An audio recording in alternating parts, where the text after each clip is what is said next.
আসসালামু আলাইকুম। আজকে নিয়ে চলে এসেছি মুচমুচে চিকেন পকোড়া রেসিপি। এখানে চিকেন নিয়ে নিয়েছি, হাড় সহ হাড় ছাড়া দুইটাই। এখানে লেবু দিয়ে দিচ্ছি, 1 চামচ আদা বাটা, 1 চামচ রসুন বাটা, হলুদ গুঁড়ো, শুকনো মরিচ গুঁড়ো, 1 চামচ ভাজা জিরে গুঁড়ো, গরম মশলা গুঁড়ো 1 চা চামচ, 1 চা চামচ চাট মশলা, লবণ পরিমাণ মতো। এইবার এইগুলো ভালো মতো মেখে নেব এবং 20 থেকে 30 মিনিটের জন্য ম্যারিনেট করে রাখবো। আপনারা চাইলে তাড়াহুড়ো থাকলে সাথে সাথেও ভেজে নিতে পারেন। এইবার কেটে রাখা পেঁয়াজ দিয়ে দেব। এখানে 1 কাপ পেঁয়াজ কুচি দিয়েছি, ধনেপাতা কুচি দিয়েছি, কাঁচামরিচ কুচি দিয়েছি।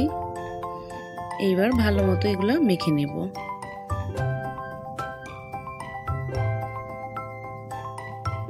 একটু সুন্দর করে সময় নিয়ে মাখাবেন, খুবই অল্প সময়ে মাখানো হয়ে যায়। আধা কাপ বেসন নিয়ে নিয়েছি, আধা কাপ চালের গুঁড়ো নিয়ে নিয়েছি। চালের গুঁড়ো নেওয়ার কারণে পাকোড়াটা মুচমুচে একটা ভাব আসবে, খেতে খুবই মজা। সামান্য একটু পানি নিয়ে নিয়েছি। ভালো মতো মাখানো হয়ে গিয়েছে। আমি অপর দিকে কড়াইয়ে তেল গরম করতে বসিয়ে দিয়েছি।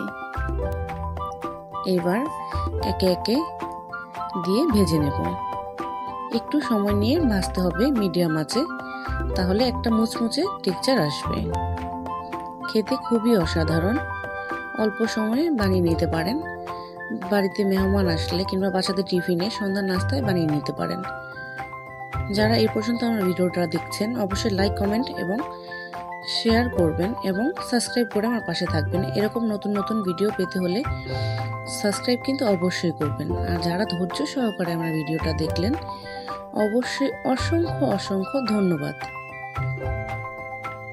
খুবই মুচমুচে একটা টেক্সচার এসেছে, দেখেছেন কি সুন্দর হয়েছে। ধন্যবাদ।